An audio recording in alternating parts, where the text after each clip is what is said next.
Hi everyone, my name is Jennifer Mujumbi. I am a mother, a wife. I run a small business called MBK UK Products, and I'm a lawyer.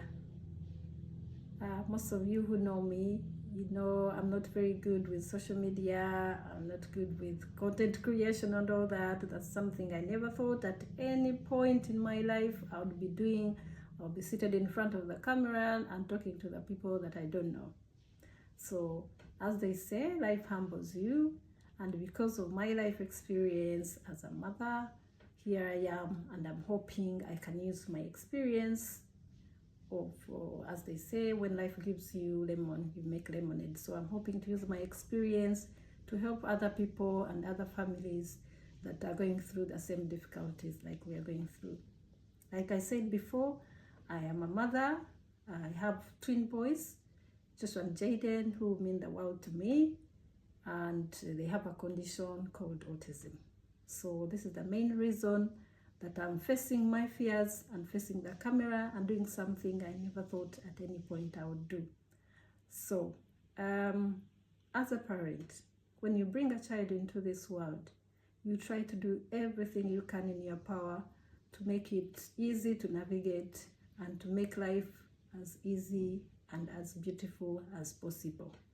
But when you are faced with a challenge of having a child with a lifetime disability, all your dreams come crashing, and everything that you had hoped for and you had planned for basically cannot apply. So you have to learn to do it in a different way and in your own way and your own terms. So it's not been easy at all.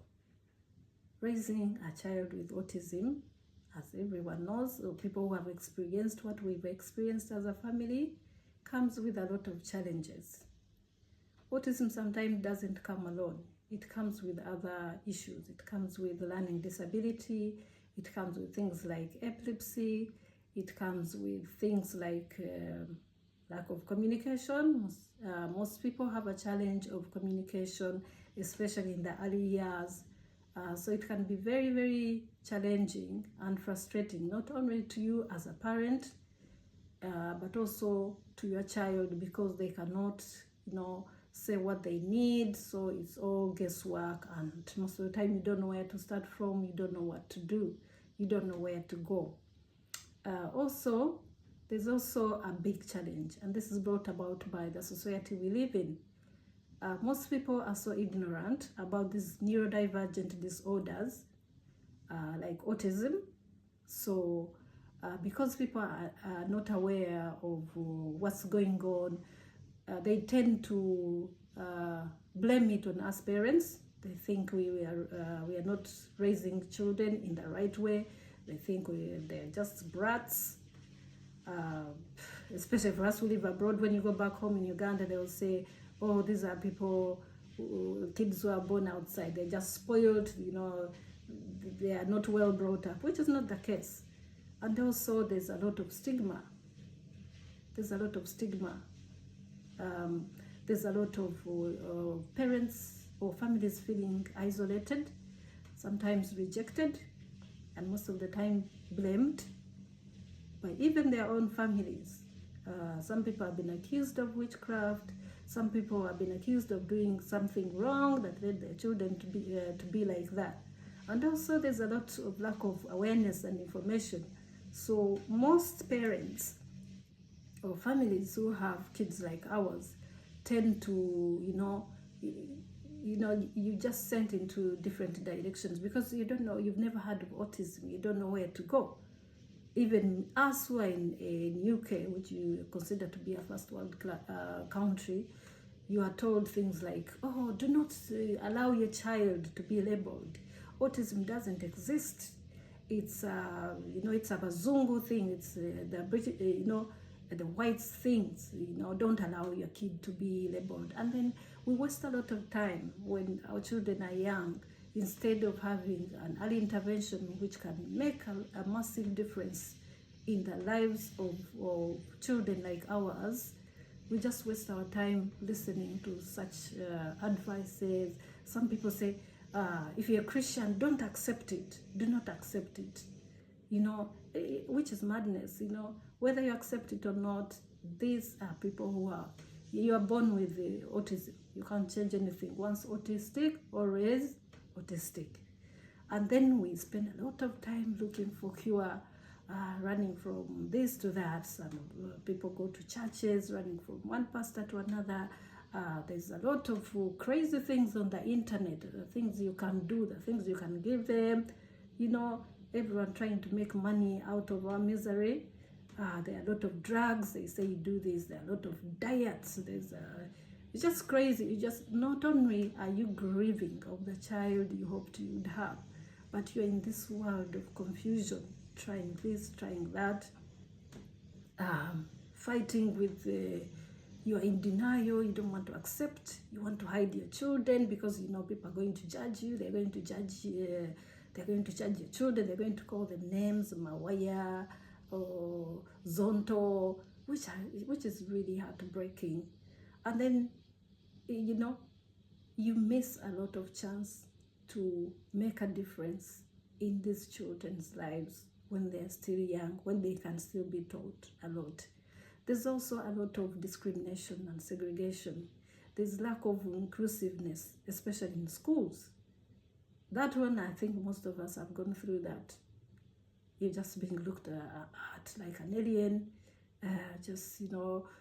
teachers not inclusive. They're telling you, your child, we can't tolerate this. You run from one place to another. On top of everything you're going through, all the emotional, physical, and even like every challenges you're going through. On top of that, you're having rejection. It's so shocking. Like I'm in many groups of autistic parents. In churches, for me, I'm a Christian, the churches which are supposed to be accommodative and welcoming, they are the ones segregating our kids. They are the ones telling parents, keep your kids at home. In mosques. Can you imagine? So those are the things that are so disturbing to us as parents. Those are the things that are making people hide the children from society, and they miss out on the exposure. People are not aware that, yes, they may have their challenges, but most autistic people, as they say, being autistic does not mean that you don't count. Most of them can be very important members, and indeed they are, if accepted and understood and integrated, they are very useful members of society. Some of them are exceptional. They are exceptional in certain fields.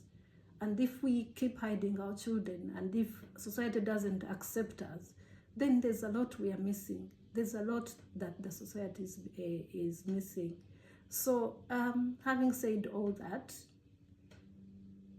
this is the reason we came up, me and other two individuals, we came up with an organization called Diverse Minds Uganda. And the purpose of forming this organization is to address such issues, is to raise awareness, to support and advocate for these individuals, and do everything we can as a society, and reach out to everyone to integrate these individuals into our society. To have inclusive schools, for example, where our children can go and have enough support, and teachers be exposed about such conditions so that they can easily tell. Sometimes most of the parents also don't know, so they can easily identify these kids with special needs. Also, we hope to reach out to different organizations and maybe the government to create like some jobs or employment for these people, for neurodivergent people, including people with autism, because they can be useful members of society. So my request today, as you watch this, I hope it's not too boring. Maybe it's boring, but I just request you to take your time, Google neurodivergency, Google autism, see how people can be supported. See, just educate yourself about the difference between the neurotypical people and people living with such disabilities.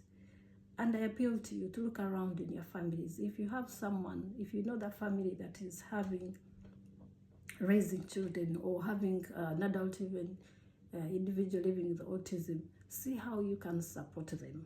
Be inclusive when they come into your homes. Try to understand. Don't just look at them in a funny way and make it difficult. Or if they come, if you see a child having a meltdown in the middle of the road or in a supermarket, don't just stand there and stare. Ask their parents what you can do. Don't just have a look and just judge. Please stop being judgmental. When you see someone like a child throwing tantrums or what, sometimes it's not bad upbringing. They're just having a meltdown. They are overwhelmed. This condition comes with a lot of struggles because these kids cannot communicate their needs. They get so frustrated, and some of them have sensory issues.